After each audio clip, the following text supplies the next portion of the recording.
Called back to the Zeppeljärni Palace again? Ugh, seriously. What's the point in all these endless meetings? You're back! Paimon's been working on the crossword puzzle in the newspaper. It's actually pretty fun! Oh, shoot! Paimon forgot the next word! Oh, she had it a moment...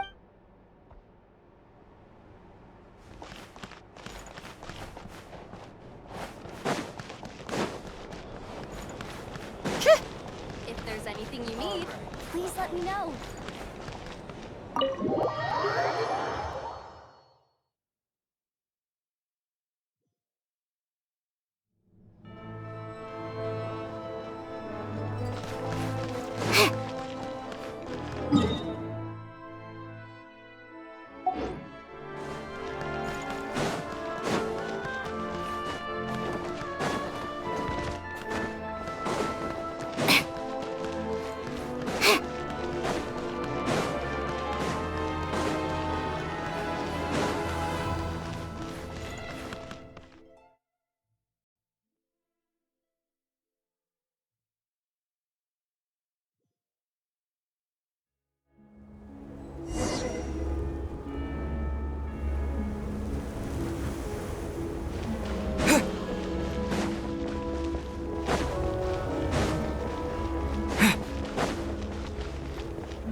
Ooh, it sure is cold today. I wonder how much heavier the snow's gonna get. Here to see Odette? I just need to see your tickets for the preview. Perfect. Thank you. I'll hold on to your tickets. Come on in. It's freezing outside.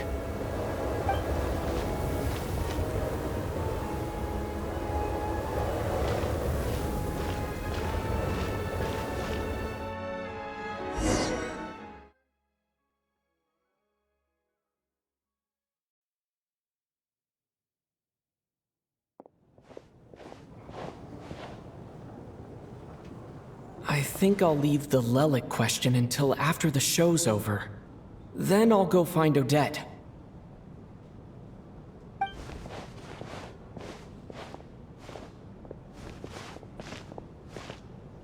Child said he was originally going to come with Tonya. So I'm guessing Tonya's already here somewhere. Is there anyone here who looks like a Tonya? Let's see. It's a small audience. Makes sense for a preview. But wait, I do see some familiar faces.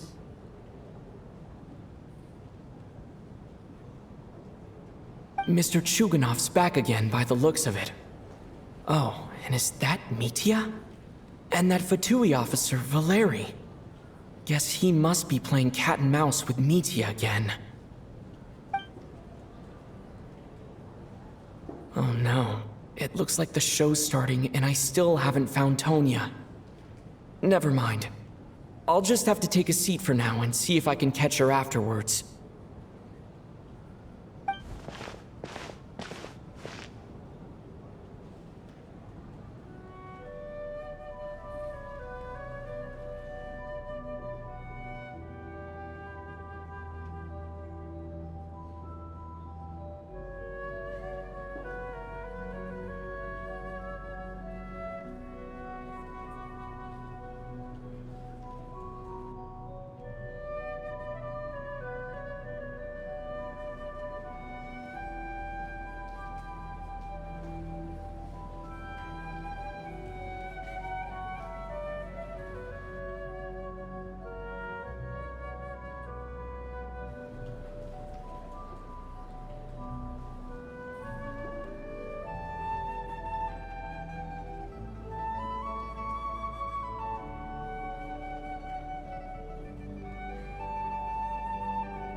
members of the audience.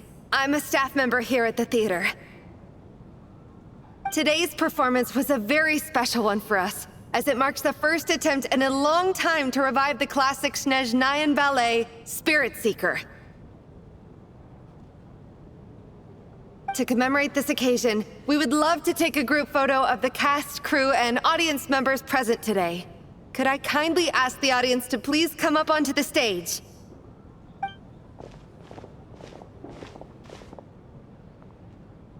All right, everyone, huddle in a little more. Now, look at the camera. 1, 2, 3.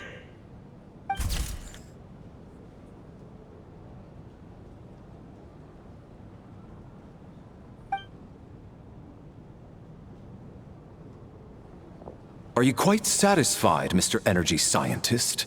I rather hope you don't have any other escape plans to add to my workload today.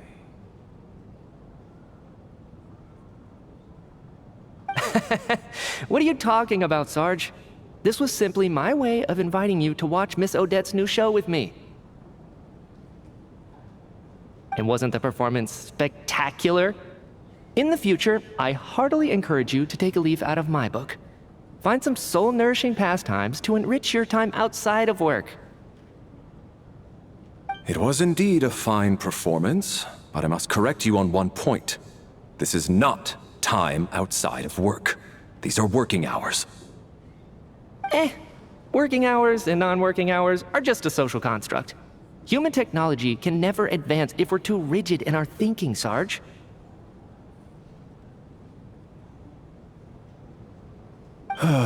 May we leave now? Already? I mean, I was kinda hoping to soak up the atmosphere for a little longer, but... No? Okay, guess I'm pushing my luck. Didn't seem like too much to ask, but fair enough. Off we go then, Sarge. Back to the land of working hours. Lead the way.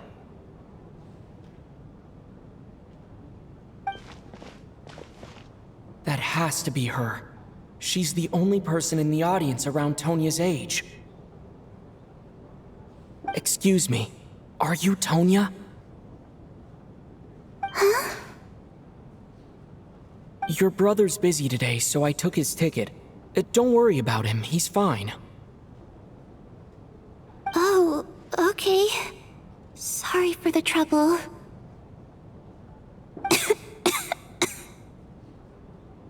What's wrong? Are you sick? No, I'm fine. It's nothing. Maybe she caught a cold on the way here because of the weather.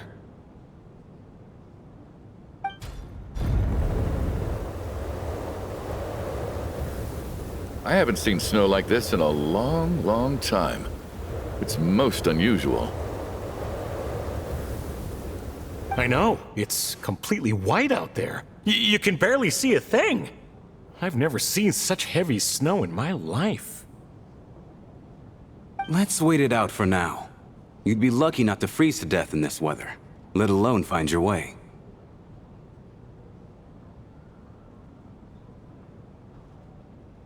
Well, look at that. Maybe we shouldn't be in such a rush to get back after all. What do you think? Let's wait and see. Why do you need to take it so seriously? Fate has given us this wonderful chance to take a break. We owe it to ourselves to make the most of it. Come to think of it, there's a small inn not far from here that always keeps plenty of extra blankets on hand for guests. I know the route well. Shall I head over and borrow a few blankets? That way, anyone in a hurry can wrap up warm for the journey back. Just remember to return them next time you're over this way. Sir, there's really no need to go to all that trouble. Hey, it's no trouble at all. Wait here, I'll be right back.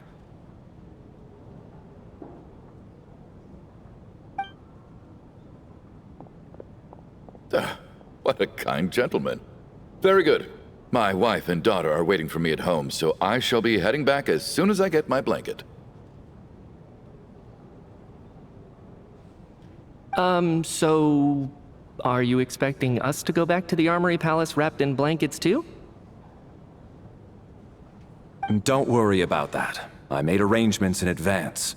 Should I not return to the Armory Palace within 3.5 hours after Operation Showtime begins, an armed squad will be sent to collect us.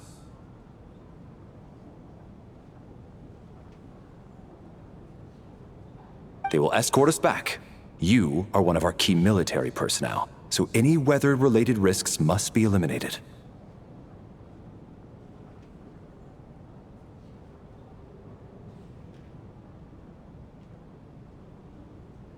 Operation Showtime? So, wait. Every single time you drag me back to work when I sneak out, it's a whole official operation?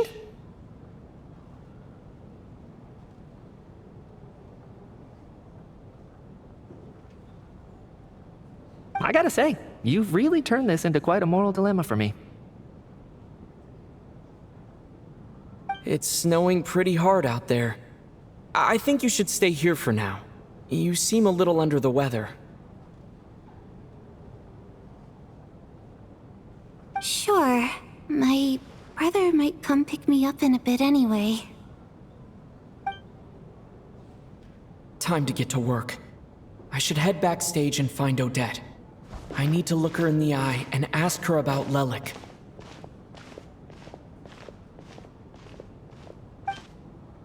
Excuse me, are you looking for someone?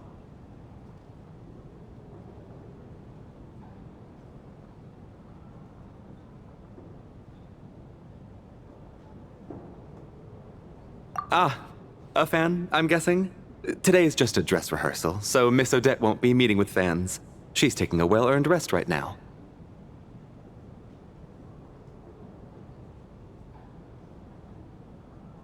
Sorry, but that area is currently off limits to everyone except the cast and crew. Bad timing, I guess.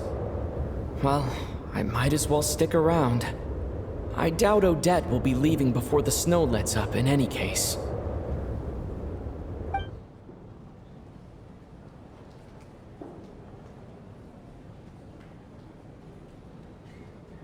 What happened to the gentleman who went to fetch the blankets? How has he still not returned? I was thinking the same thing. It's still snowing very hard. Do you think something might have happened to him? Whatever the reason for his delay, I must say I hate nothing more than people who make empty promises and fail to deliver. Well, I have to treat my employees like that on occasion, but that's different.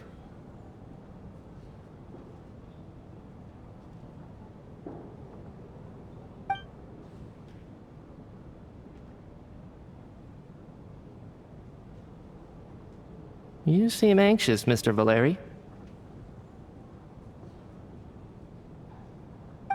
It's been nearly 4 hours since I left the armory.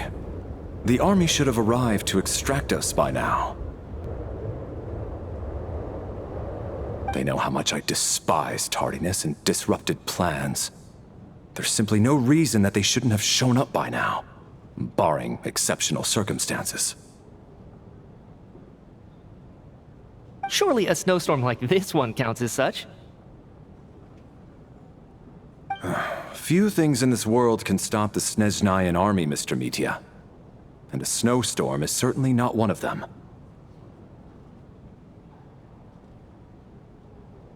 Why don't you go out and take a look? They might be right outside, waiting for your orders before they dare come in.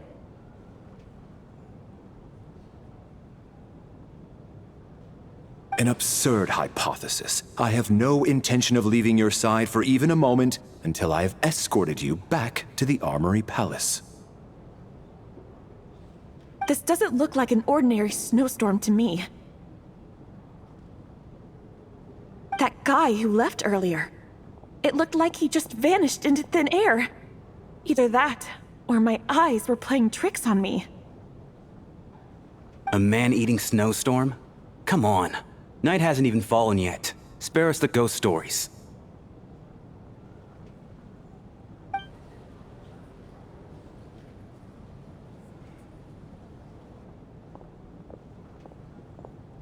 Traveler, didn't know you were coming today. How come you didn't say anything?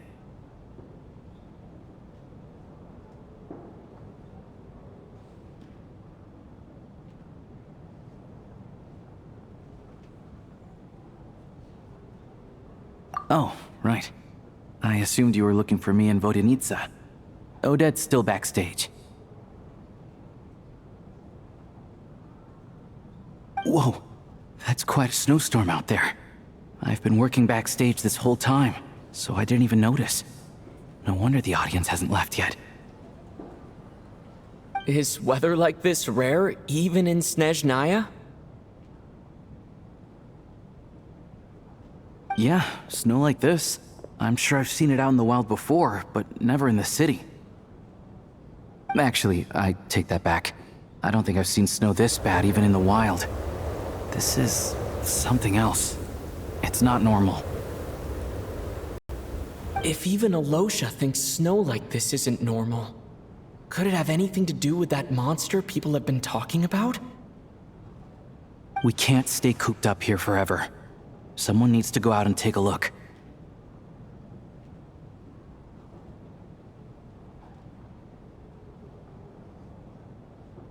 No need. I have plenty of experience with snowstorms. Besides, I work here while you're an audience member.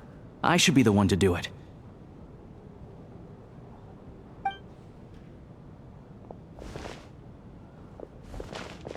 Everyone by the door. Careful not to let the snow soak into your shoes. In a snowstorm, you gotta look after your toes above all else.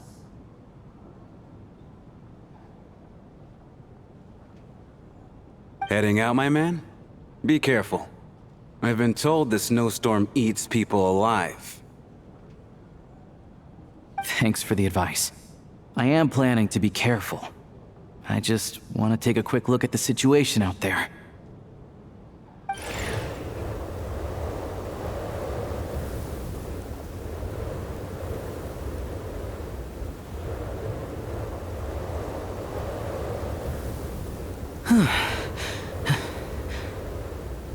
He's back! He's back!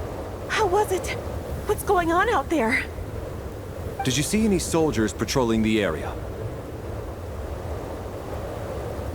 Something about this storm isn't right.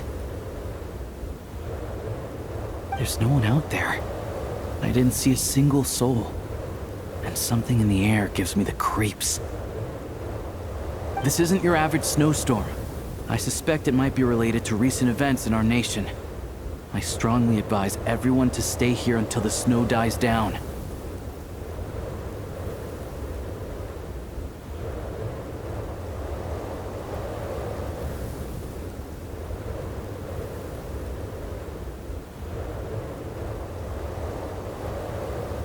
Are you serious?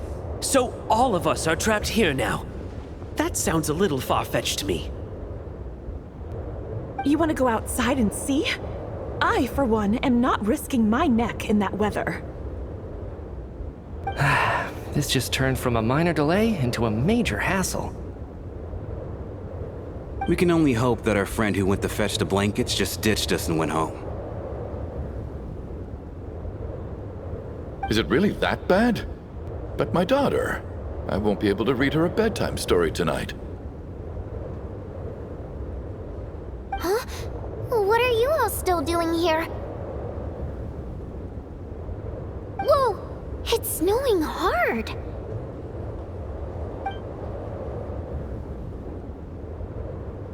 So now we're stuck here? Oh, this is terrible! Luckily, it was just a dress rehearsal today, so there aren't too many people here. On the bright side, the theater's always well stocked with supplies. If the snow still doesn't let up as we get into the evening, you can spend the night here, everyone. At least, I assume that's all right? Odette? Fine by me. This seems like a sensible backup plan under the circumstances. My thanks to the theater for being so accommodating. What are you staring outside and praying for, my man? You anxious to get home too?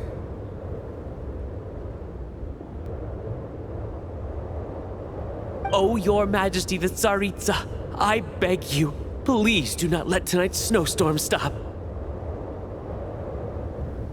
This is a golden opportunity to spend the night under the same roof as the 2 top stars in all of Snezhnaya. It's a once-in-a-lifetime experience. I think I've changed my mind. Sir, if you so much as look at us funny, you'll be seeing stars in a whole other way. Behave yourself, or you'll be begging for that blizzard. It's getting colder. We need to keep the indoor temperature up. Close the door and lock it tight. Let's head somewhere warmer.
And then there's the aristocrats. Easiest of all to deal with. You don't need to use any force whatsoever. All you have to do is show them the rope you plan to tie them up with. Do you know why? I don't. Do tell. Because nothing horrifies them more than the thought of a cheap, coarse rope leaving creases on their precious million Mora coat. They'll do whatever you ask to avoid that fate.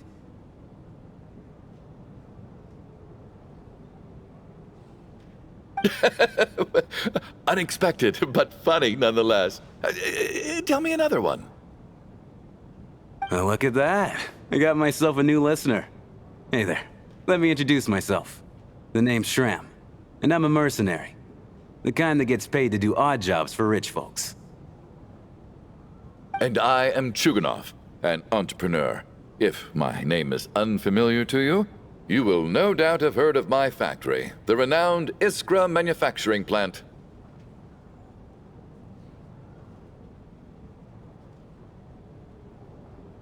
Are you really that famous, Mr. Chuganov? How come I've never heard your name before?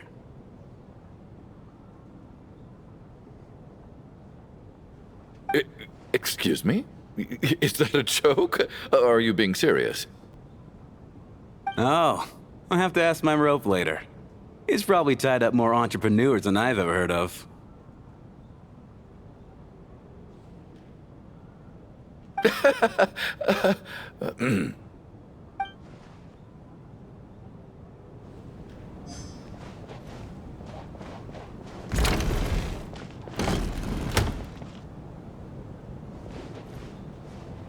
How are you feeling, Tonya? I'm fine. Sorry to worry you.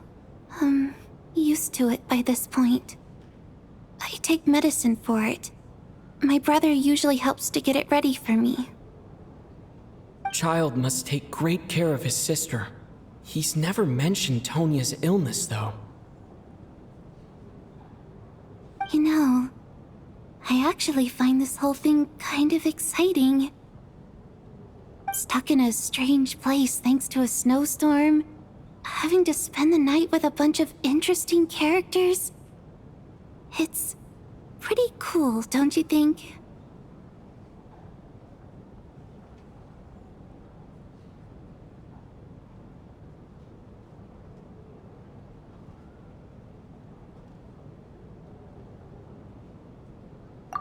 Exactly. It's like one of those stories where an ordinary school trip turns into a magical adventure. I've always wanted something like that to happen in real life.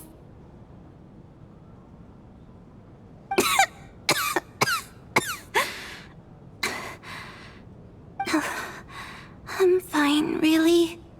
Just got a little overexcited. Look after yourself.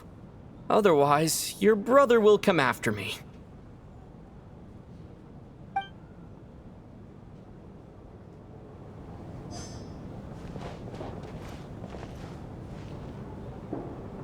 My husband has major trust issues.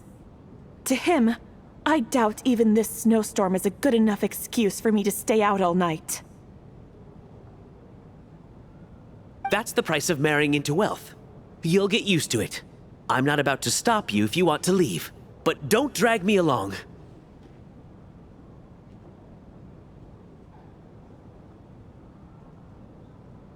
Hello? Can I help you?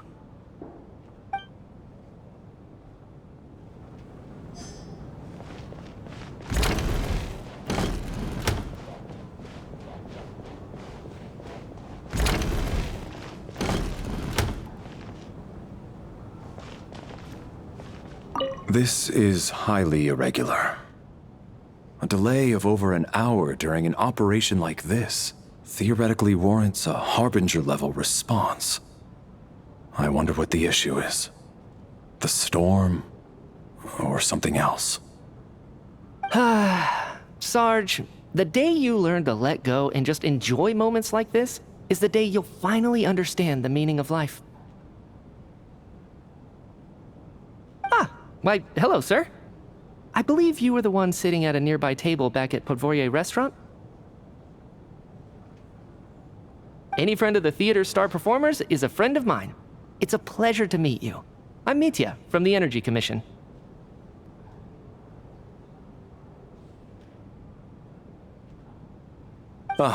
Greetings. Major Valeri, head of the Special Assignments Battalion. Armory Palace Royal Grenadier Guards, 1st Regiment. I am here to ensure Mr. Mitya's personal safety. Please let me know if I can be of any assistance.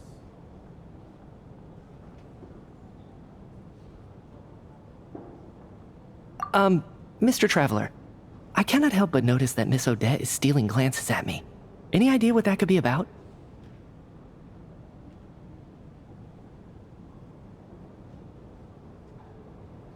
I've racked my brains, but I can't think of anything I might have done to offend her.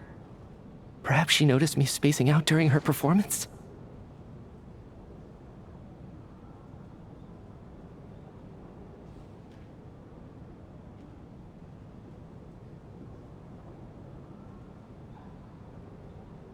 So, Mr. Mitya, is your work related to Project Stuja? Yes, that's right. The higher-ups in the Fatui transferred me from the Energy Commission to the Armory Palace because they wanted me to...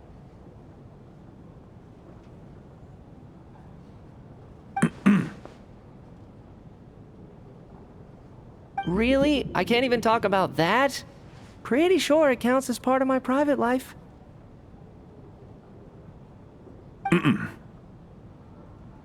All right, I won't say anything.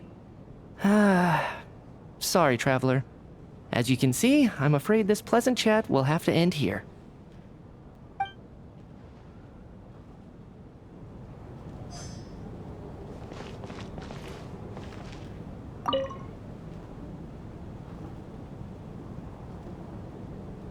I don't think it's ever been this lively backstage before. I didn't know you were coming today. Hey, have you seen Chuganov? I heard he was coming today. Have you spoken to him at all? I'm with you. This could be just the chance we need. Yeah, I gotta figure out a way to coax some more intel out of him. I want to know why he suddenly changed his stance on Project Stuja. What exactly happened before the most recent Vecha vote? For the Rokad, or just out of personal interest? Shh! There are other people around. Don't say the R word.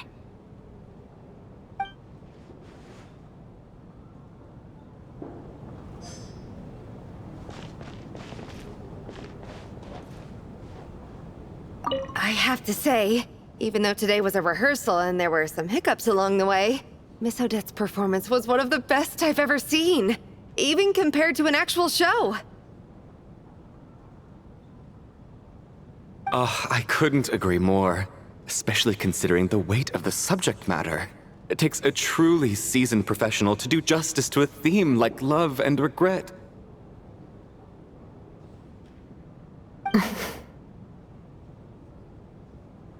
Do you think we were coming on too strong? Odette's ignoring us again. What about you? What did you think of today's performance?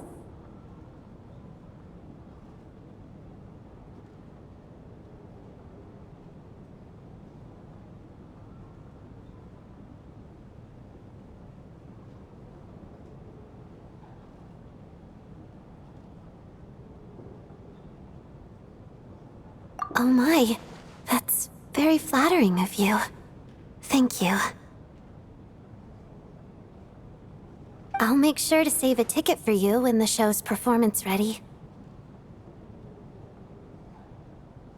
This doesn't seem like the time or place to bring up the subject of Lelik. I need a chance to speak with her in private.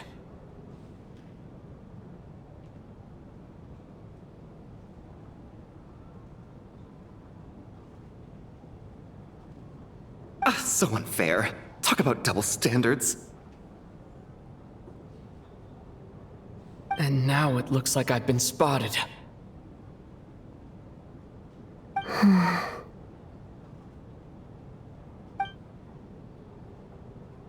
You know Mitya too? No, I don't. I just have a feeling that he might be dangerous.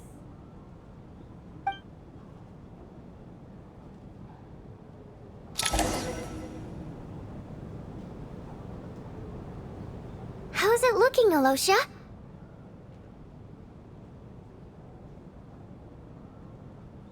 No change from this afternoon. Heavy snow with no sign of slowing down.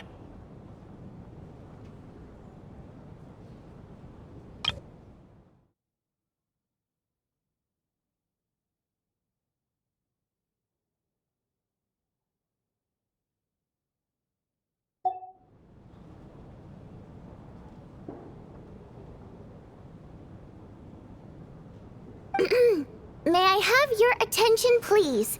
The storm is unlikely to stop tonight, and it'll be even more dangerous outside at night than it was during the day. We at the theater owe everyone here a duty of care.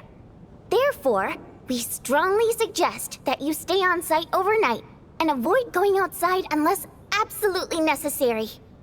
In a few short moments, we'll give you a tour of the theater's various quarters. You can choose to sleep in the VIP room, the office, or backstage. Or on the stage if you'd prefer. We won't mind. I'll pass on sleeping on the stage. What if the snow is stopped by tomorrow morning? The early birds in the audience might think we're part of some experimental new show.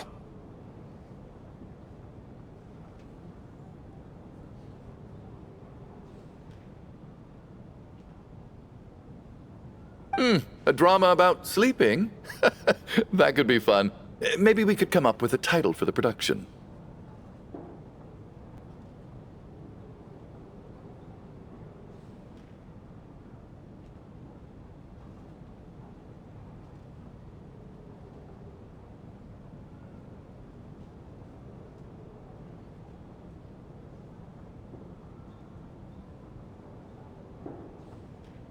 Not bad.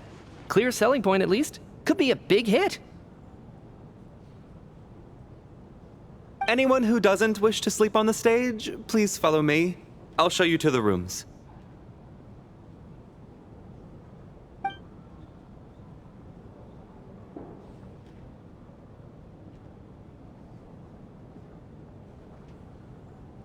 I guess I'll call it a night.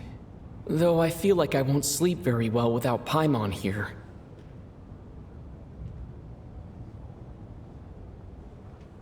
I'm sure she'll be worried that I haven't made it back yet. But as long as she looks out the window, she'll probably realize what's holding me up. I wonder if she's feeling any better yet. At least she hasn't been getting any worse. Still, I should try and get back first thing tomorrow morning.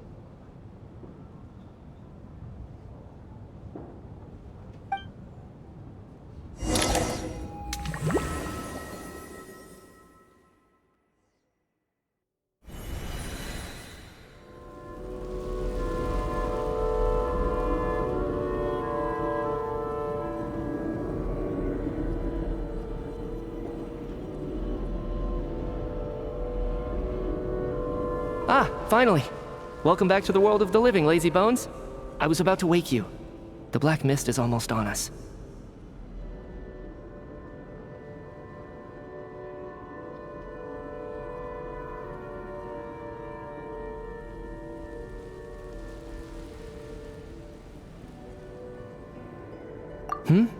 Still waking up, huh? You know, the black mist. It's been chasing us from below ever since we were born. You're just dozy. There's no way you've forgotten. Come on, let's keep heading up. Onwards and upwards is the only way to survive. Don't listen to a word those black mist cultists say.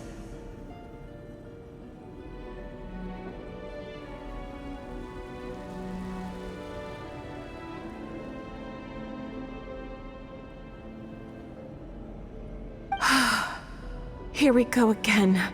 The endless march toward survival. What's going on? That black mist down there is creeping me out. And it's rising. Guess I should head upwards and get away from it. The black mist cultists believe that being swallowed by the black mist leads to everlasting peace. But if you ask me, they're just lying to themselves. We're the only heretics left. The only ones who refuse to give in. We have to keep going.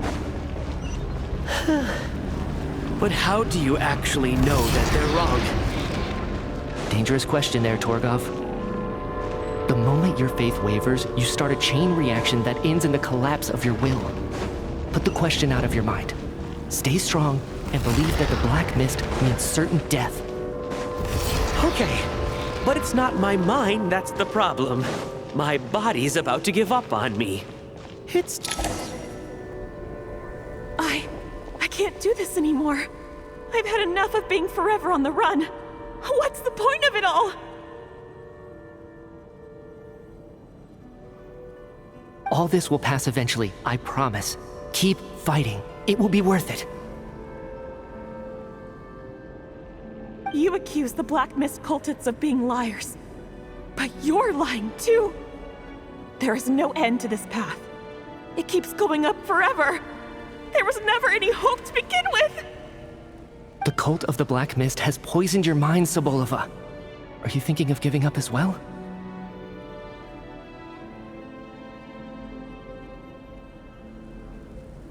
I am. I think I'll take my chances with the Black Mist. over this perpetual torture. As much as I detest the Black Mist cultists, I'm just too weary. Then I bid you both farewell. Let me put my personal opinions aside for a moment and say, I hope that you both find peace within the Black Mist. Fate always appears so impossibly complicated. But at moments like this, its raw simplicity is laid bare.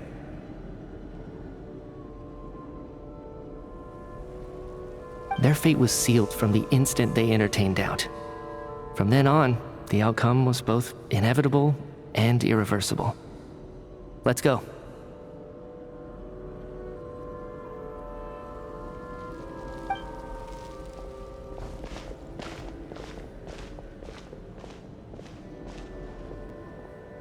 Torgov and Sobolova are gone. I never thought the day would come when even they would be swallowed by the Black Mist. It's just you and me now. Yes, it looks like it's satisfied. For now. This happens from time to time, but it won't be long before the Black Mist starts chasing survivors once again. No one knows how to stop its advance for good. Well, we should make the most of the precious moments of rest that those two bought for us.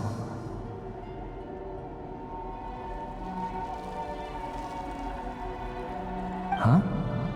Are you really that sleepy, traveler?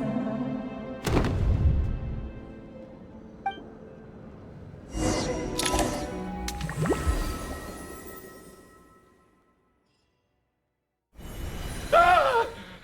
Help! Somebody, come quick! What is it, Chuganov? What's wrong? Huh? Is it morning already? What's all the commotion? Sounds like it's coming from next door. I should check and see what's going on.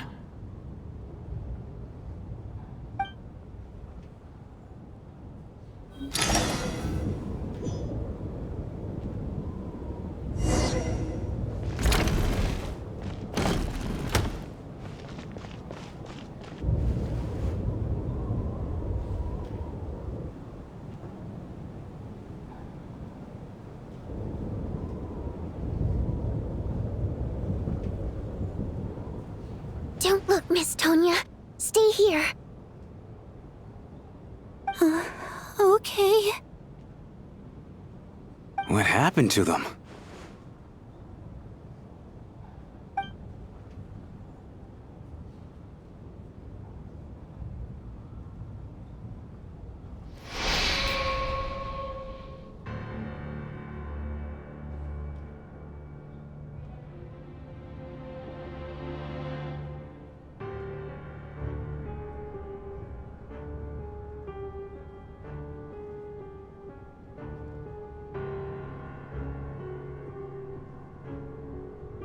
These two people have passed away. And the strange thing is that somehow, I knew this was going to happen. I knew that they would be the ones to die. Have I seen this moment before? Or did I have some kind of premonition? I can't remember what it was. Let me take a look.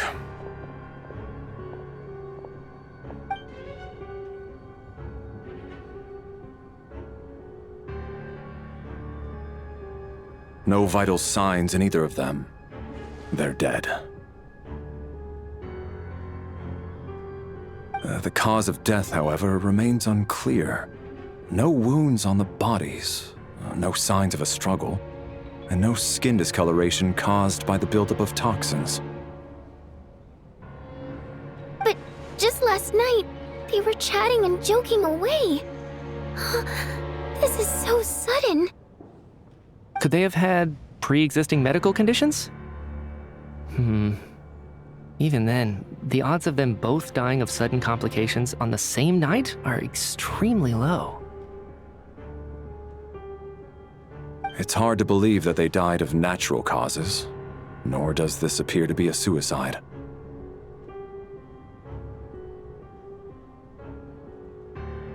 Who was the first to discover the bodies? It was me. But these deaths have nothing to do with me, officer.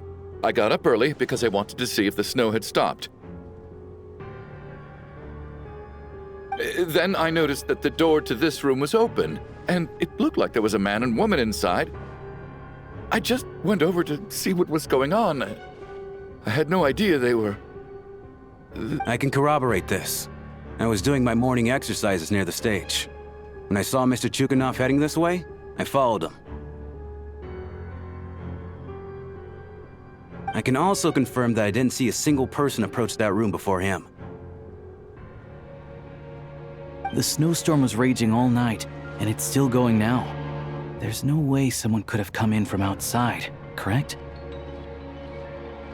You mean an intruder? No, not possible. I slept by the door last night as a precaution. There's no way I wouldn't have noticed if anyone had tried to open it. Everyone, split into pairs and search the theater for anyone in hiding or any signs of suspicious activity. I'll follow up with a full search of my own shortly.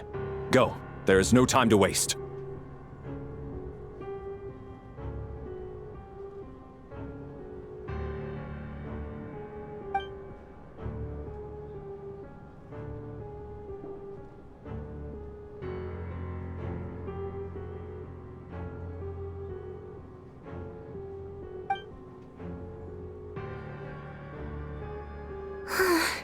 Nothing on your end either? Backstage is clear. No signs of suspicious activity. We checked the basement. Also clear. I don't think there's anywhere here that a living person could hide.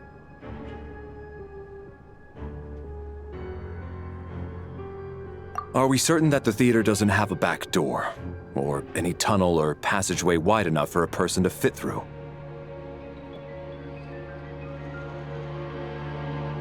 No, there's nothing like that. If people were sneaking in through some secret tunnel to avoid buying a ticket, we'd have sealed it off ages ago. I also checked the windows. All of them are locked from the inside, and there's no sign of anyone entering or leaving. It sounds like we can safely rule out the intruder theory. If anyone came in during the night in this weather, there'd be no way for them to avoid leaving footprints or water stains.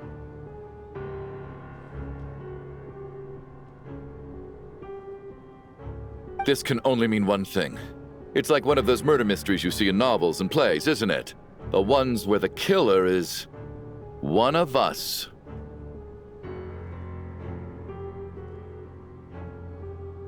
We can't quite jump to that conclusion just yet. Could he be right? It's hard to imagine something like that happening in real life.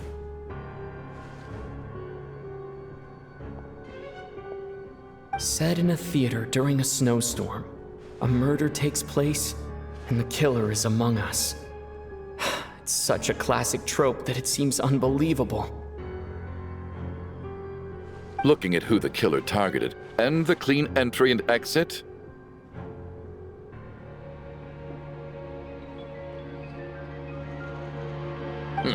it all adds up. I know what this is. It's obvious now that I think about it. What is? What have you figured out? Both victims were wealthy, well-known local merchants. And the door was deliberately left open so I would discover the bodies and witness the crime scene first thing in the morning. Such ruthless methods. This was your doing, wasn't it, Lelik? Lelik? You mean Lelik is among us? And he's the killer? Lelik. I know this code name. Member of the Rokot, anti-Project Stuja. Always works alone. I've read the case files at the Armory Palace. Walk me through your reasoning, Mr. Chukhanov. What do you know about Lelik?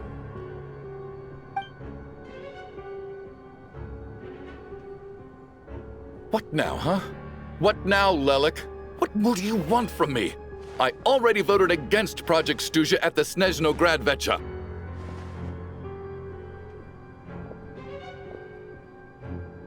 You snuck into my house the other day while I was asleep. Left a threatening letter. And I did all that you asked.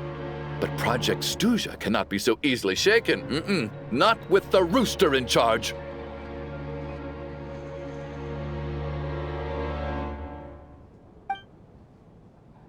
So he really was threatened by Lelek. That makes sense. And now you're resorting to murder to threaten me. Isn't that right? I knew it. The Rokot despises the rich. The lives of the wealthy are but refuse in your eyes.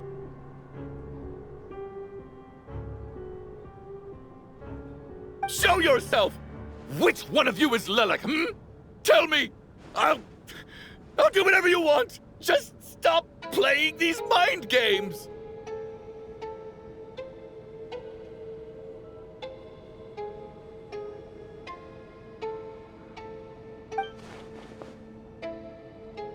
Was this really Lelek's doing? Would Odette really do something like this? If Odette really is Lelek, this seems out of character. But then again, how well do I really know her?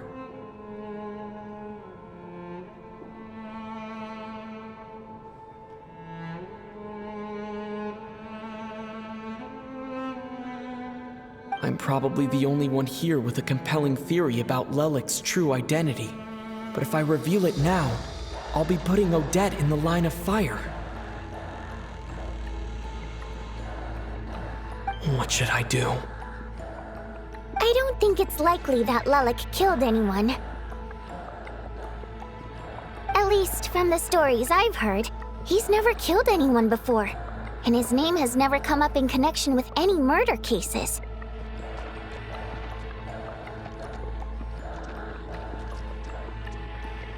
Besides, even if Lelek did want to threaten you, why resort to such an extreme and roundabout method? It's not his style at all. Vodyanitsa doesn't know that Lelek might be Odette, but her assessment is pretty much identical to mine. Miss Vodyanitsa, why do you suddenly feel the need to speak in Lelek's defense? Defense? Oh, no, it's just... I'm worried that we're jumping to conclusions here, so I wanted to share my point of view. Also, I don't think the Rokot is as bad as you're making it out to be.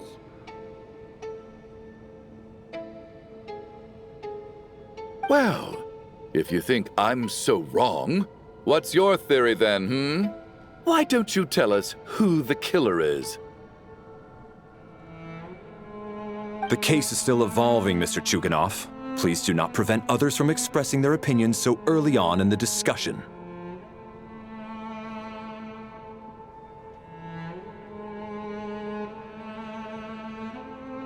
Even so, there's no denying that the recent threat received by Mr. Chuganov may well be an important clue. So there's still a good chance that Lelek is right here among us. I can't do this anymore. I don't care if it's still snowing outside. I have to get out of here. Whoa, take a beat. We all know it's far too dangerous out there. Even the soldiers couldn't get to us. Go out that door, and you might not live to tell the tale. And whoever this Lelek is, they're surely not going to murder anyone in broad daylight. Be sensible, my man. You're safer inside. As much as I regret having to say this, I'd like everyone to cooperate and refrain from exiting the premises until further notice. Because as things stand, every one of us is now a suspect. Unless anyone has further information to share, let's adjourn for now. Feel free to keep searching for clues, but make sure you don't go off alone.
You seem to be very comfortable taking charge, Major.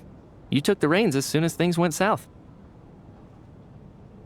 I simply made an executive decision that someone needed to take control of the situation on the military's behalf. Does this offend you?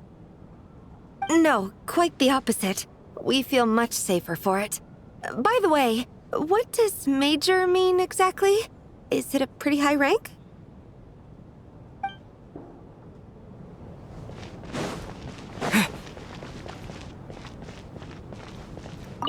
I still find it hard to believe there's a murderer among us. Just last night, I imagined we were like classmates out on a hiking trip. There's no guarantee that you can trust your classmates, especially not when you're locked up together.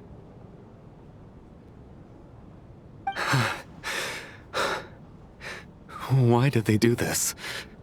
Was it for money? Even then, they could have just kidnapped the people. They didn't have to die.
You're right, that was my bad.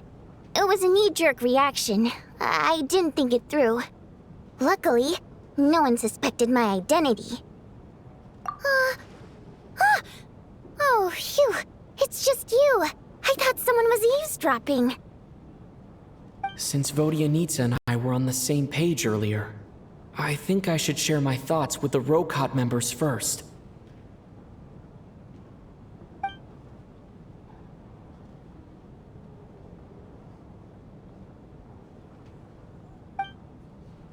Whoa. Are you serious? I don't know if this counts as gossip, but it's definitely on track to be the juiciest this whole year. Odette? Really? Odette? Oh god, how dumb does this make me look? Lelek has been right under my nose this whole time, and I didn't notice a thing. Actually, it's exactly what you'd expect. Sometimes, hiding in plain sight is the best strategy. And now that you mention it, the more I think about it, the more sense it seems to make. It all adds up. What are we up to now? 1, 2, 3, 4... Odette's identities. She's my coworker, specifically a ballerina, and also a Fatus, a member of the Rokot. Now, Lelek. It must be so exhausting. I just want to give her a hug. I guess since I've always known her as a member of the Fatui, it never even crossed my mind that she could be involved with the Rokot, let alone be Lelek. I don't understand. If she's with the Fatui, what reason could she have for being so opposed to Project Stusha? Probably best if you ask her that in person.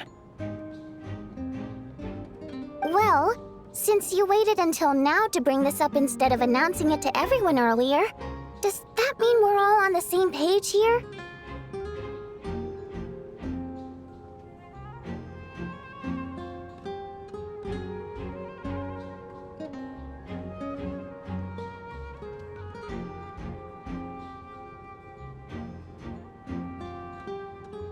Yeah.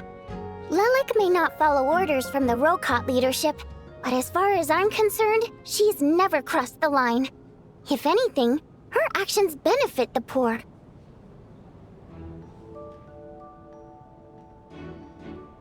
We need to confront her face to face. Do you think she'd really admit to being Lilac? I don't know. We'll have to see how it goes. For now, we'll work on the assumption that she didn't kill anyone, and see how much she's willing to tell us.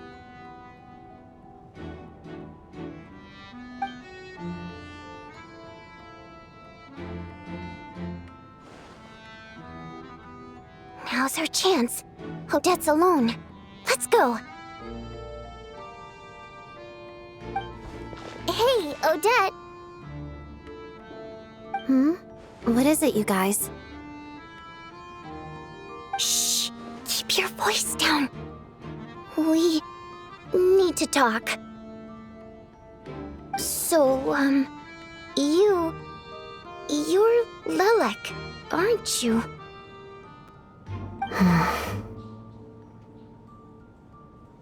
Alright, fine.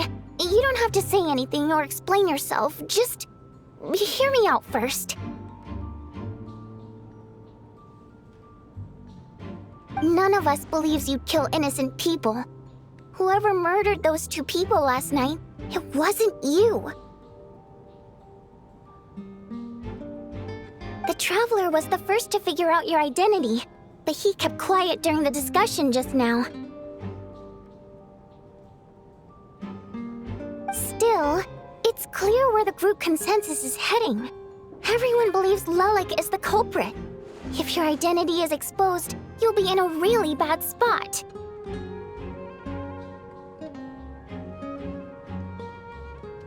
We're your colleagues, and we know what kind of person you are. I don't want anything bad to happen to you.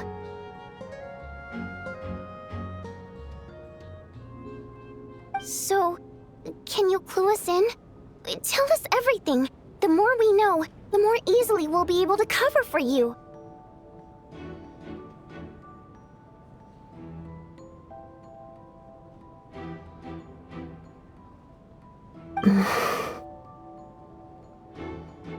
All right. Yes, I'm Lilac. And no, I'm not the murderer. And thanks, but I don't need you to cover for me. Actually, I'm planning to reveal my identity.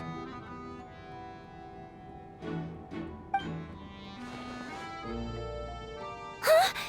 You're gonna reveal that you're Lilac? Here? That's right.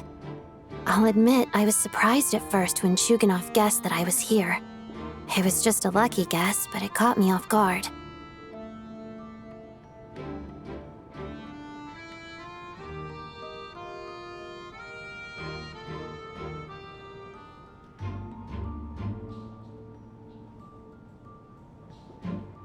But after taking some time to assess the situation and confirm where everyone stands, I don't believe I have anything to worry about.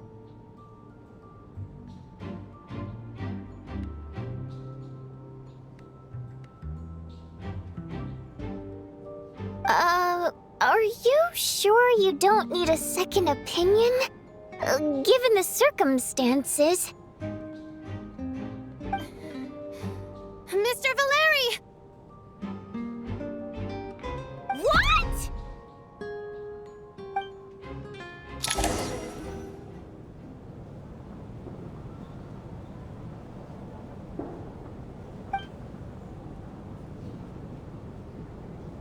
So... Odette is Lilac? I don't know what game you're playing, but you've got a lot of nerve. It's just one identity. So what if it's exposed? I can disappear and adopt a new identity anytime I please.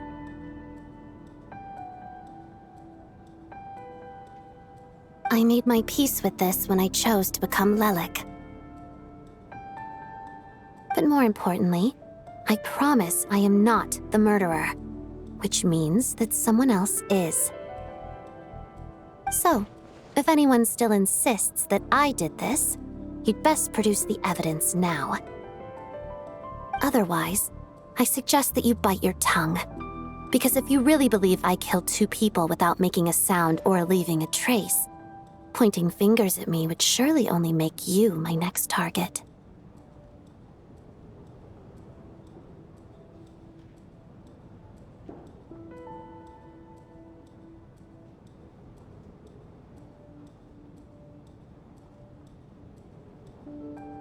Is this really the truth, Miss Odette? That's confidence, all right. I believe you. A real no-nonsense attitude. I can see why Marionette said that she's on track to inherit the title of the Fair Lady.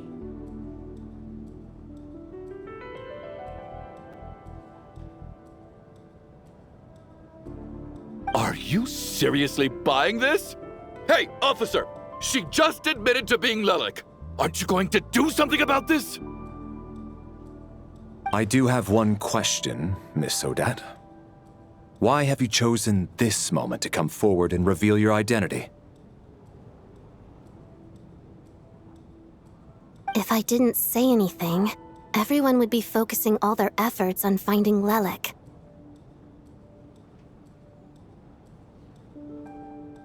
And that is exactly what the real culprit wants.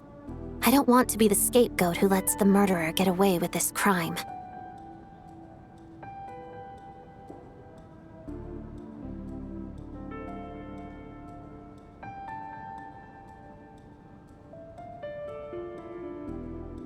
Despite all the accusations, she made the smart choice. A remarkable display of rational thinking under pressure. Clearly, Odette's talent extends far beyond the art of dance. She thought so far ahead. Ugh, why do I always feel like I'm one step behind her in everything?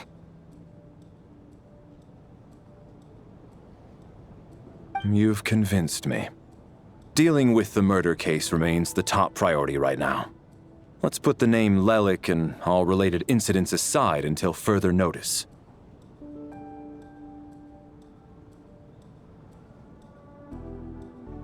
Nevertheless, the group still considers you the prime suspect. I assume you have no quarrel with that, Miss Odette?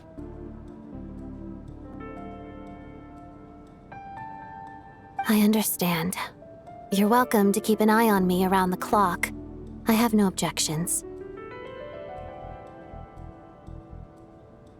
Mr. Chuganov?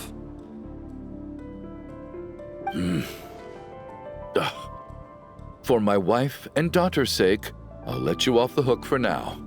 But don't think you're forgiven for breaking into my house and threatening me. Just wait till we get out of here, Lelik.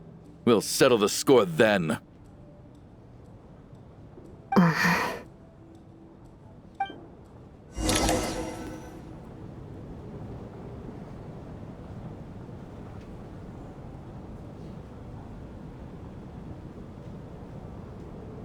Good work, Lelik guard team.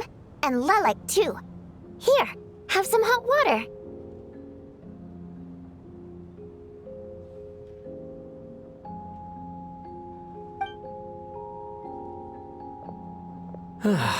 Turns out Valeri knew about my exploits. So now I've been told I have to guard Lelik with him.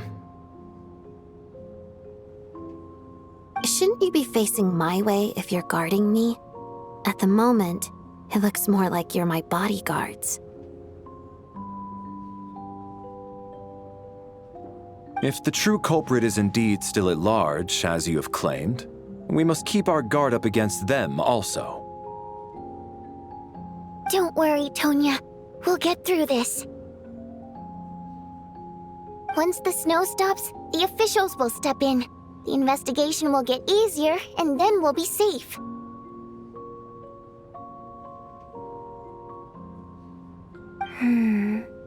But once the snow stops, won't everyone just leave? You're gonna miss us, huh? Well, some of us work at the theaters, so we'll still be here. I'll even give you a special backstage pass.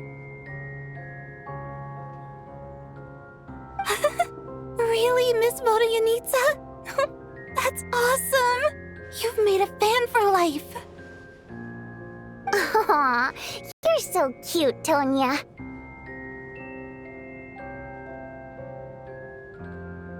All right, let's swear to it.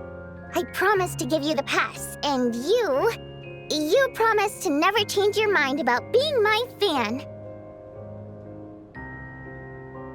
Promise. Don't indulge her, Tonya. You don't have to swear an oath over things like that.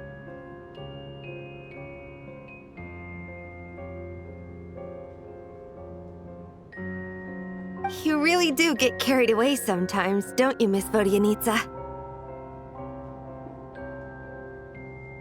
Hey, mind your own business.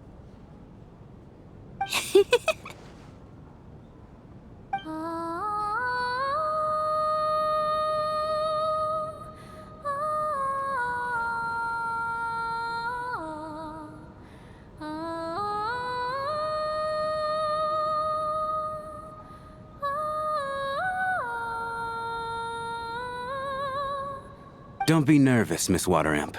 Everyone's here. There's nothing to be afraid of.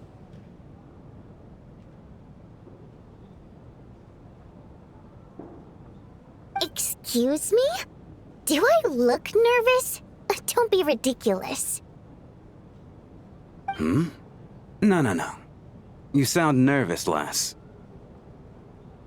Oh. Wait, but how... Okay, plenty of people know that I'm a water imp, but still... How come you understand our primary mode of expression?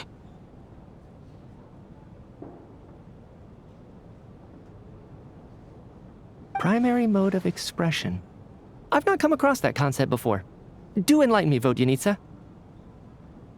Well, it's just... We water imps tend to communicate our emotions to each other by singing, rather than facial expressions.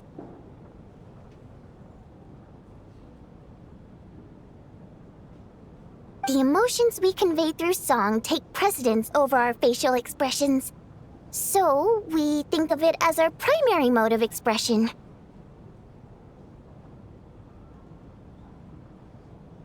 I'm impressed, Shram. I didn't take you for a man of culture, but you're clearly rather learned. It's not about being cultured or not. The thing is, this mode of expression can usually only be understood by other water imps. It's not a simple case of a song sounding happy or sad. And yet, you're clearly human, Mr. Shram. It's really not the big deal you're making it out to be. I think I just have a knack for it. Plus, I have a... very close friend who's a water imp. A delightful lady. But keep that a secret.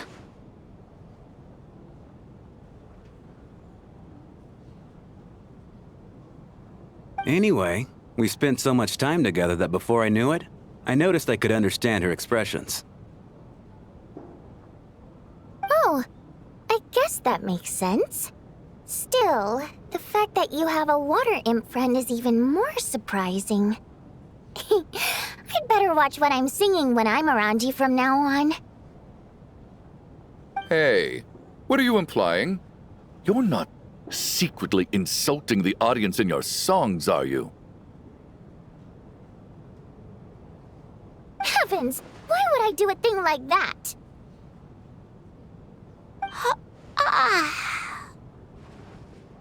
It's getting late. We should discuss our sleeping arrangements for tonight. To guard against the killer, someone needs to keep watch.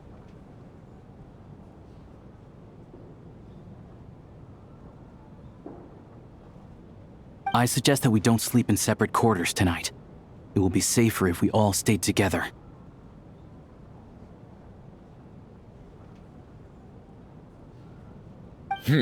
As long as someone keeps an eye on Lelik, I'm quite sure we won't have any trouble. Are you saying that you wish to bet your life on Miss Odette being the killer?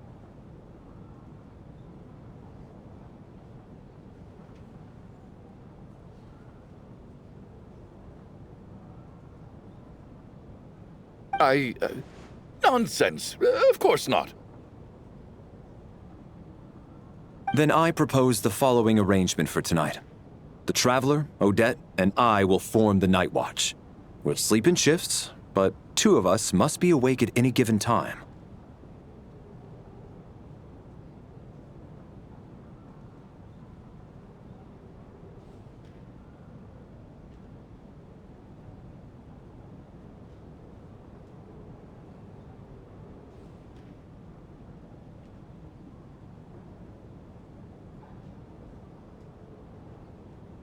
An excellent idea. This allows us to handle the Night Watch while also keeping an eye on Lelik. Meanwhile, the rule of taking shifts in pairs resolves the other issue. Namely that we can't necessarily trust the Traveler or Valeri either. I expect that plan took you quite some time to come up with, didn't it? Actually, our field combat manual outlines a similar approach. Although the scenario there involves guarding prisoners overnight during field operations.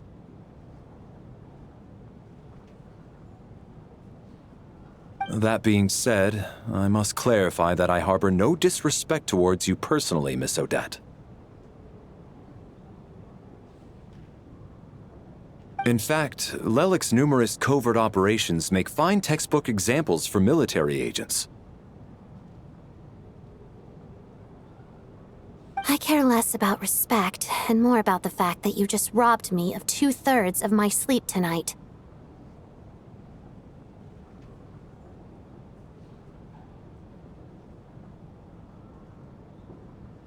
I'm calling dibs on being the first to rest. Good night.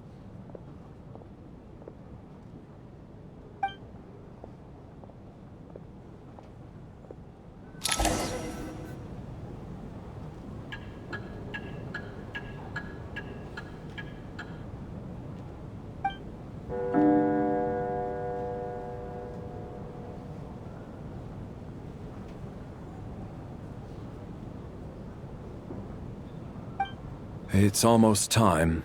We should wake Odette. How are you faring?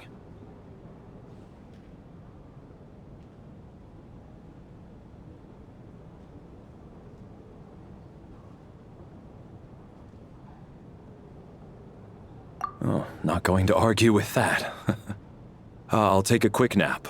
If you start to feel sleepy, wake me up anytime.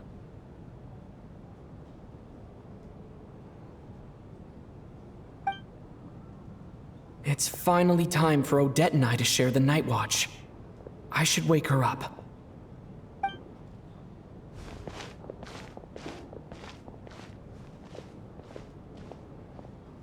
I came here to get information from her in the first place. Maybe I should think about what questions I want to ask before she wakes up.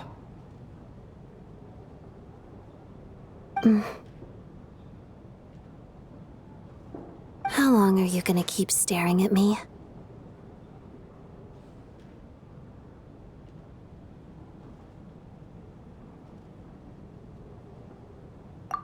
Couldn't sleep. My mind's been running haywire. Plus, there's something I've been meaning to talk to you about. I had a hunch that you wanted a conversation, too. Let's take this chance to clear the air, shall we?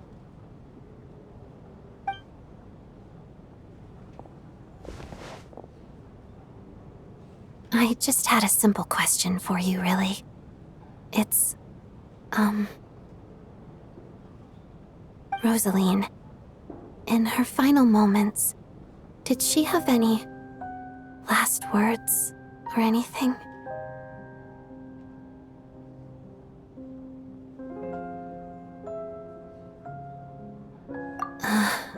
I see. Well, that was all. I have no other questions. No. She was utterly ruthless in pursuing her goals. That kind of person should be hard to miss. And yet, even though I never approved of her methods, and she was an abrasive person, the fact remains that I am indebted to her.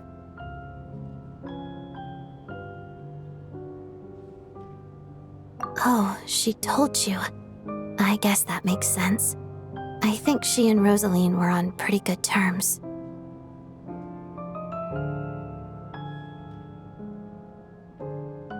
Yes.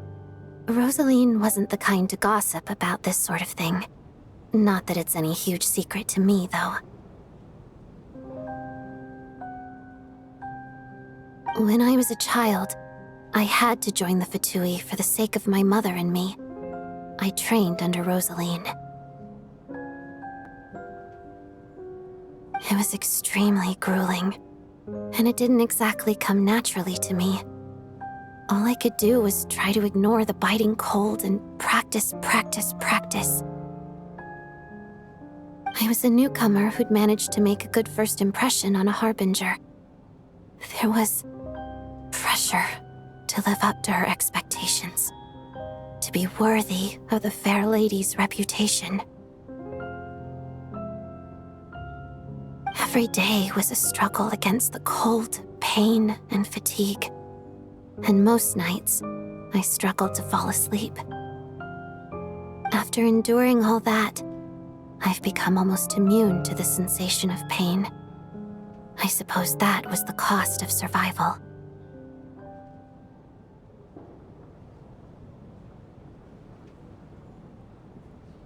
Surely, any child who had to experience that would grow to hate her lot in life, don't you think?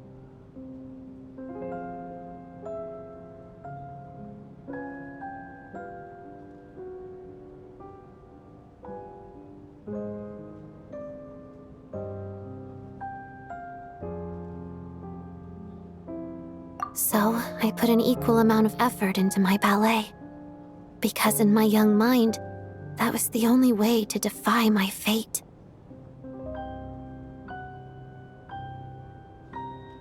It was my way of telling her, the Fatui's demands and your expectations of me are not what I wish for. One day, I will leave.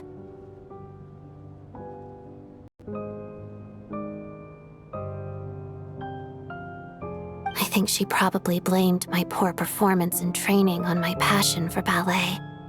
She knew my heart wasn't in it.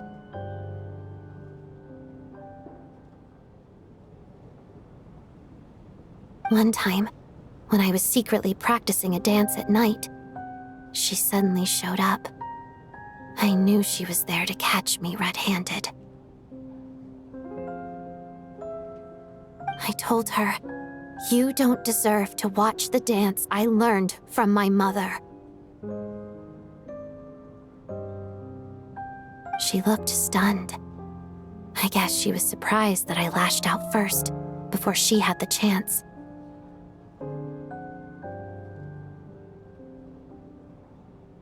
But strangely enough, on that occasion, she wasn't fierce with me like she was during training.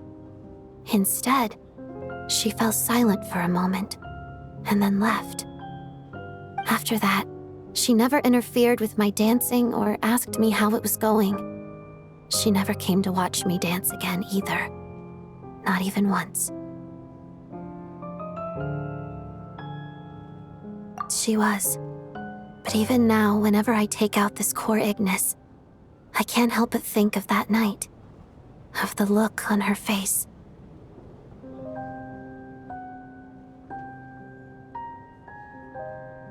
Sort of. Although gift might be too kind a term. This is her flame sealed within ice. A symbol of her favor, yes, but also her way of keeping an eye on people. She knew the location of every piece of core Ignis. If any recipient started acting suspiciously, she'd be on to them immediately. Trust her to make even a mark of approval feel suffocating. So, when news of Rosaline's death reached Snezhnaya, many people immediately crushed their core Ignis. It gave them a profound sense of relief, like they'd broken free from her shackles. But I kept mine. With my sensitivity to pain being as dull as it is, the warmth from this core Ignis is one of the few things I can still feel clearly. I still wonder, did she really come to stop me that night? I wasn't sure, but I was scared, so I said some really awful things. I guess she didn't leave anything behind. Not that I expected her to. It's fine.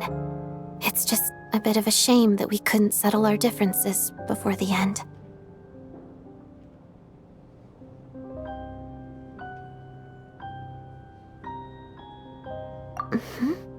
She did.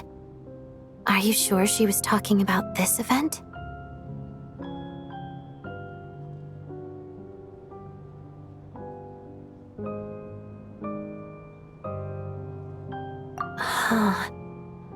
No, she didn't. I didn't even find out that she'd gone to Mondstadt until a while after she'd left. Wait, in that case...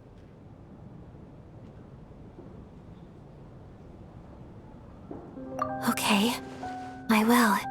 Thanks for letting me know. There's something I'm trying to figure out. I'm beginning to suspect that Paimon's mystery illness is being caused by the energy research behind Project Stuja. Paimon's very important to me, so I have to get to the bottom of this.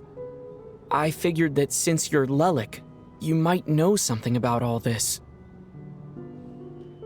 The ultimate goal of this energy experiment is to create a weapon for the final battle. The weapon's construction was completed in Nodkrai. Now, all that remains is to arm it with a sufficiently powerful energy.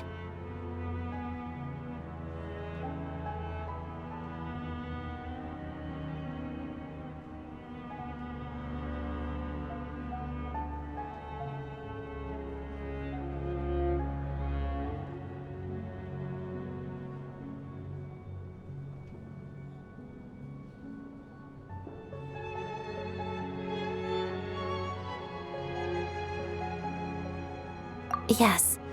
The weapon's development and all the related experiments are overseen by Lord Piero, the Jester, and the lab is located deep within the Armory Palace.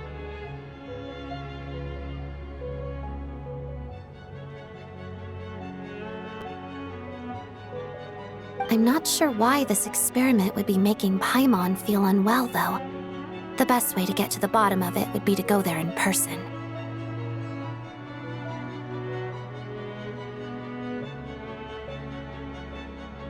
Once we get out of here, I'll help you apply for an entry permit.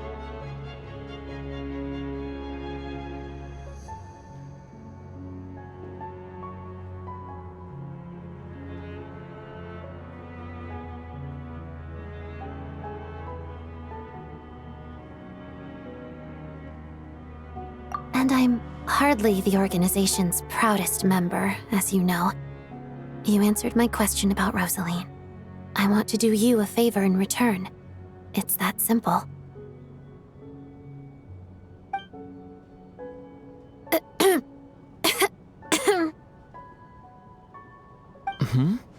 What's wrong? Are you not feeling well? You two seem to be hitting it off.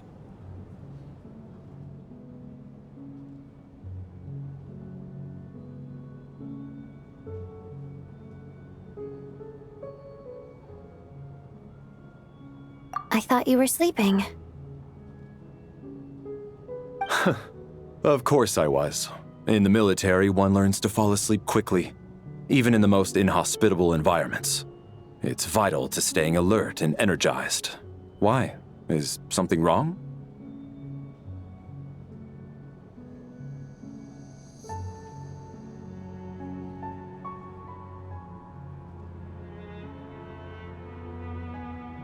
Even if he was awake, he can't have overheard us, right? Well, thank you both for keeping watch. Traveler, I'll take over for now. It's your turn to get some sleep.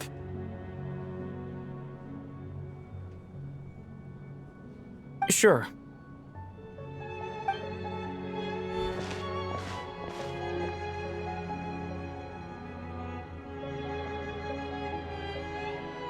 This is our second night here, but at least I found out a little more about Paimon's condition.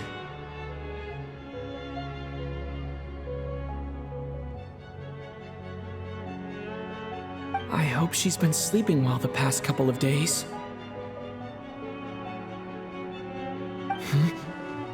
Why do I feel like I'm being watched?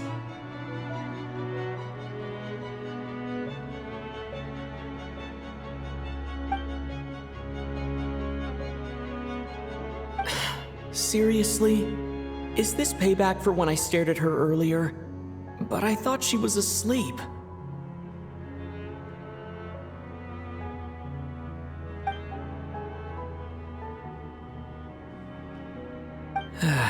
Never mind.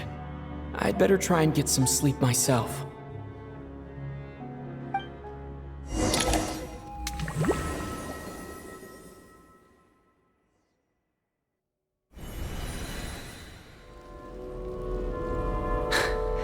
Hey, what are you spacing out for? Are you reaching your limit too?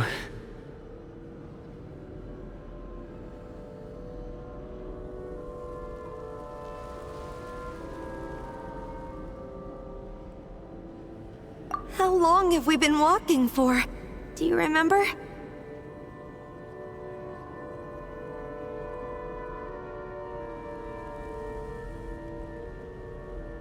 Time's lost all meaning. Ever since we noticed that thing above our heads. What was it called again?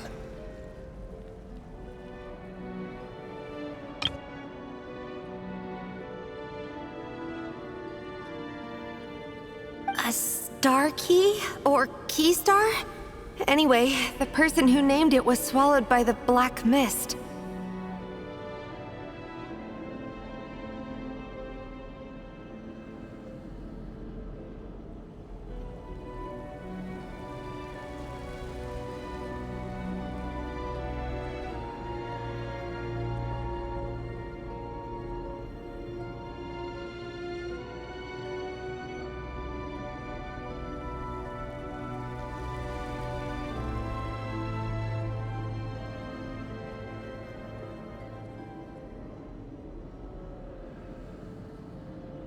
Whatever it's called, ever since we noticed it, we've been walking up and up, hoping that as long as we reach it, we can find a way out of this place.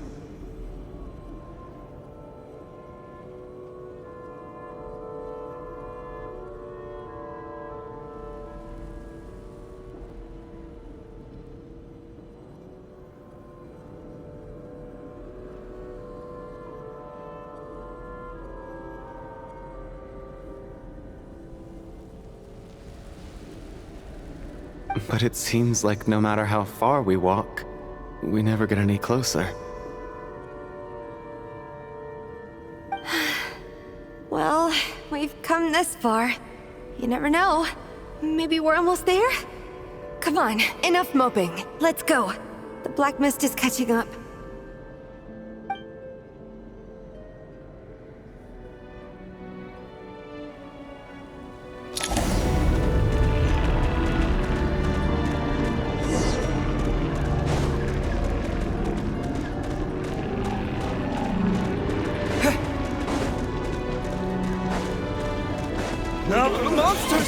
Watch out! Not again! I lost count of how many times we run into them. Be careful!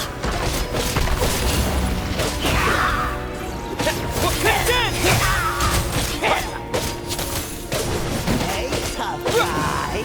Firestorm! Hey, tough guy!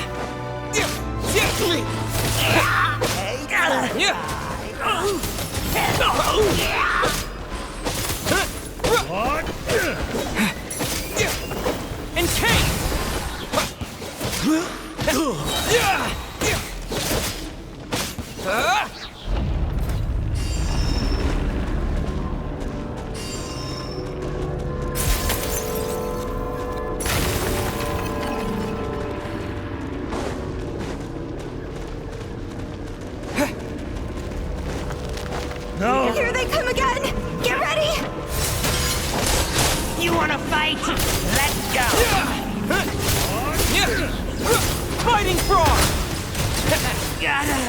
second thought.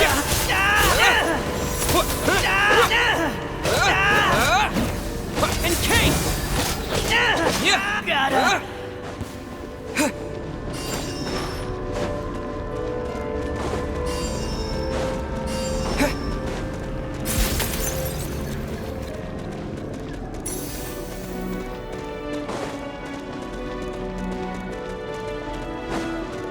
Monsters ahead of us. The black mist behind us. It feels like there's no escape.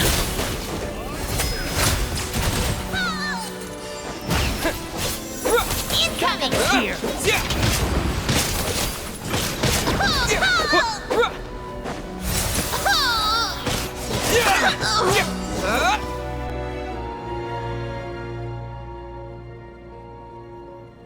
Are you hurt, Coolish? No. I'm fine. It's just... Suddenly I don't want to walk any further. I get you. In fact, I reached my limit a long time ago. Sometimes it feels like there's hope where there shouldn't be.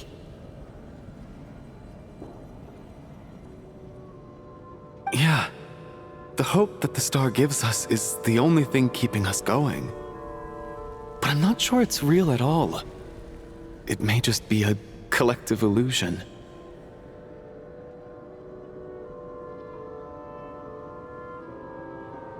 Otherwise, why would it always be out of reach?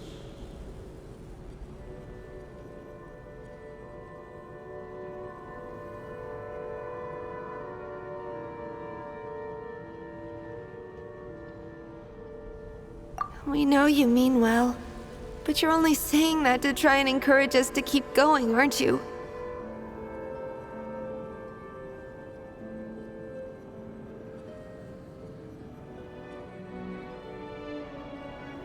Thank you, friend. But enough is enough. Please don't give me any more false hope. Hope is poison in this place. You're going to continue, aren't you? I admire that. I've given up, but I wish you the best. May there come a day that you catch up to the star and leave this godforsaken place.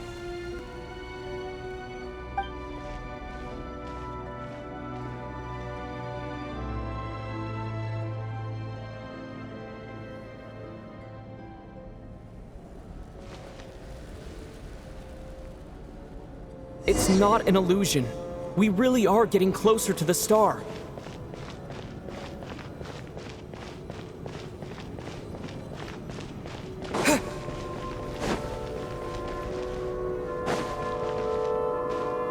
Congratulations. You're the first person to make it here.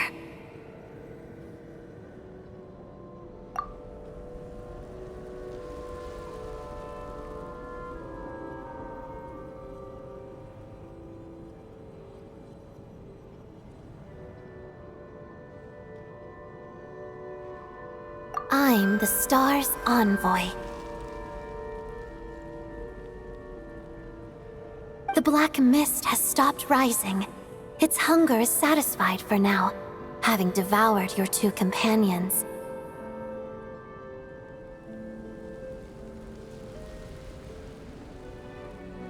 This is a good opportunity. I'll let you get some rest before we continue.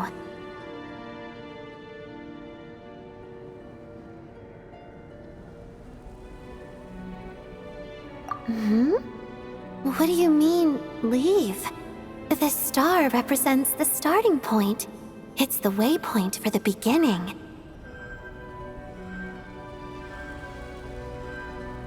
Congratulations on reaching the starting point.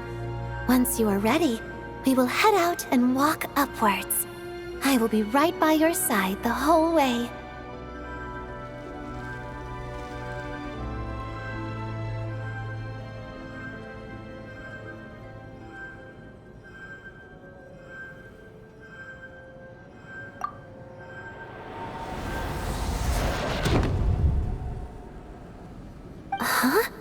What's wrong?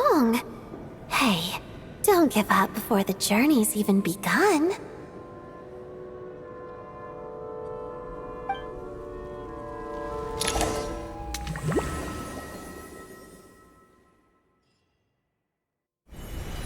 Rampana! Rampana!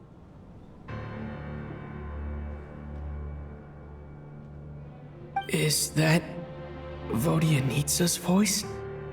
What happened? Coolish, wake up! Please wake up!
The situation is identical to that of the 2 casualties yesterday. We cannot ascertain the cause of death. At least there are some elements that we can rule out this time. They slept on the stage with everyone else, so I suppose the surrounding environment can't be a relevant variable.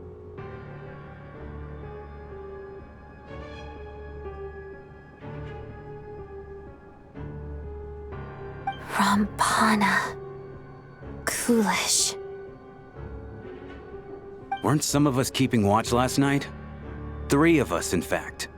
How could you not notice something was wrong?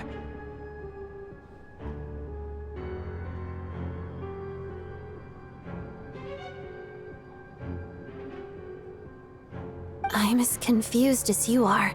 Certainly nothing unusual happened on my watch.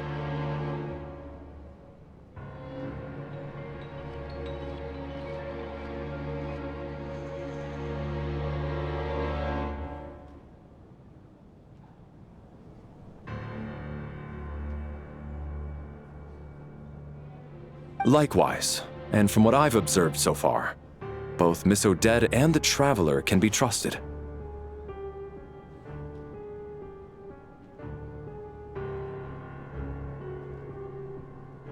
To be honest, I didn't get a wink of sleep last night. I couldn't help but think I was the target, so I just laid there with my eyes closed.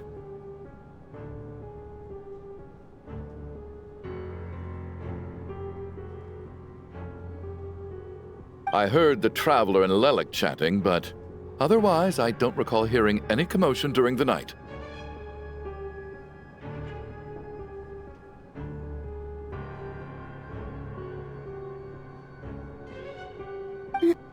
Me too.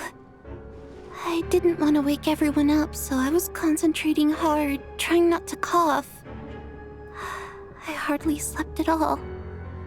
If anything had happened, I'm sure I would have noticed. Then, what could possibly be causing this? Once was bad enough. I can't believe it happened again. I worked closely with Rampana and Coolish for so long. I never imagined that one day they'd... And on the stage of all places...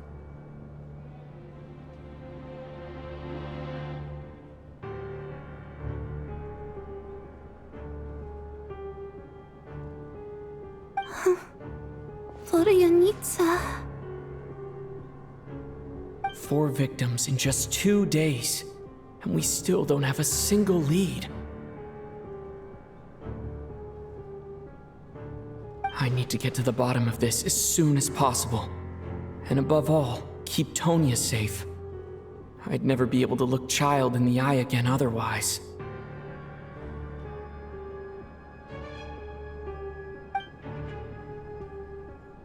Still snowing? Yes, I just checked. Still no sign of anyone outside either. So we only have ourselves to rely on. If you ask me, this killer can clearly strike whenever they please. The Night Watch was a useless endeavor from the start.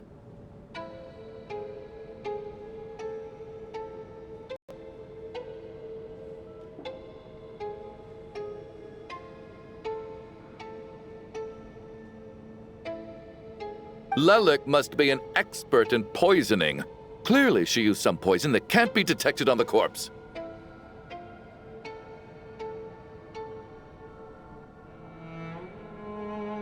Here we go again.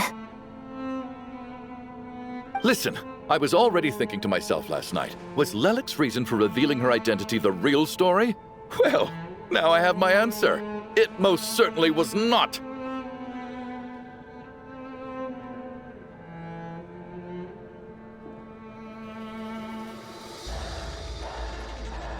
She's been playing us for fools. You get off on this, don't you? Revealing your identity, only to carry on with your killing spree?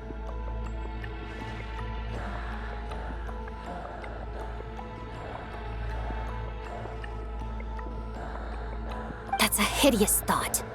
One that only a hideous mind like yours could dream up. How dare you! That's enough! Yesterday, you named Lelik as a suspect because the victims were both wealthy merchants. Lelik might have had a motive then. But today's victims were just ordinary people. Not to mention that they were colleagues of Odette and mine. What reason would she have to murder them? Let me guess. Just to scare you? Who knows? Maybe you don't know her as well as you think. I implore you all to ask yourselves, how many people are there really in this world that have what it takes to kill another person? Not many, I'd wager. Lelik is well known to be a ruthless operator, and now she has revealed her identity. How could it be any more obvious?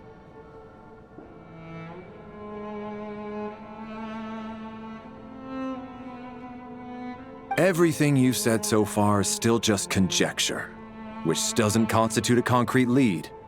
You need to back up your claims with some evidence.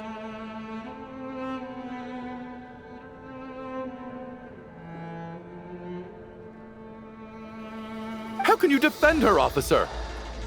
What did she say to you while you were on Night Watch?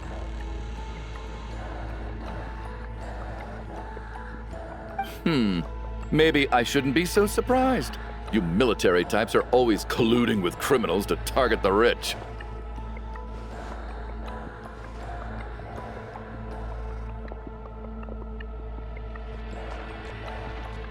All so you can get your grubby paws on our hard-earned fortunes, then tell us to fall in line. The Fatui, the Druzhna, and the Rokot. Thugs, the lot of you.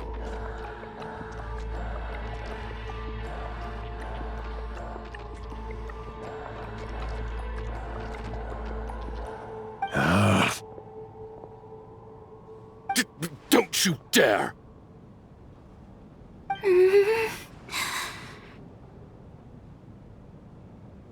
Sir, but you were the one who told us not to stop other people from expressing their opinions yesterday.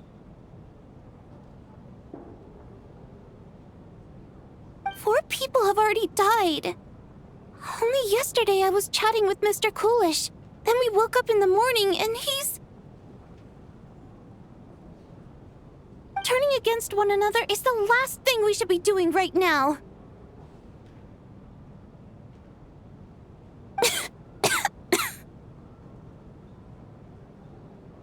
little girl. Even if Mr. Chuganov is a puffed-up, pig-headed windbag who doesn't have a clue what he's talking about.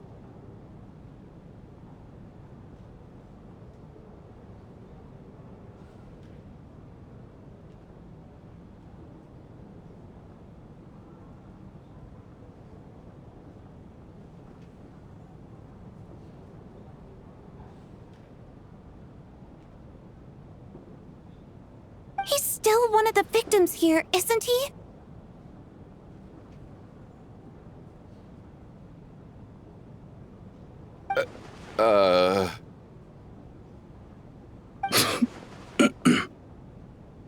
Quite.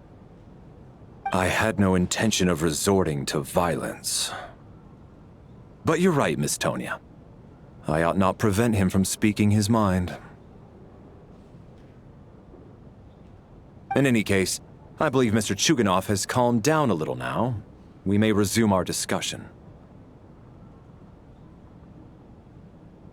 I don't think there's any need for that. What is there to discuss? Nothing about this situation is normal.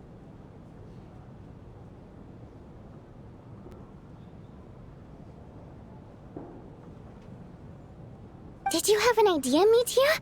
You're the brainiac here, right? Come on, clue us in. I've been mulling something over. All the leads we have so far concern things from outside the theater. Miss Odette's alter ego, the threats Mr. Chuganov received. But then there's the 2 double murder crime scenes themselves, which have given us absolutely nothing to go on whatsoever. That's highly unusual. Even with the most careful killers, there's always some evidence left behind. So what are you suggesting? I think this could be a supernatural event. It isn't characteristic of human-on-human homicide at all.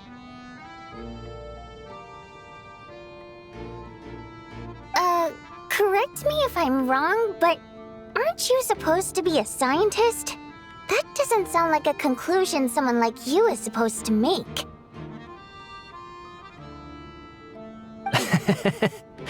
I got into scientific research because of my insatiable curiosity. But if the present situation defies all known scientific explanations, I don't mind shifting my curiosity toward the paranormal instead. Now that you mention it, I remember when I first came to the theater, I heard rumors about this place being haunted. Haunted? Yeah, I think I heard the same thing. But I mean, they're only rumors, right? We've worked here for years. Surely we would have noticed any spooky goings-on by now. Well, this has taken an unexpected turn. A haunted theater? If Paimon were here, she'd probably be hiding behind me in fear right now. Why don't we take this opportunity to look for clues again with a more open mind? Maybe a different perspective will help us see something different.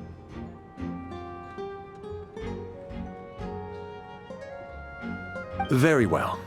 Whether it's criminals or ghosts we're looking for, the same rules apply.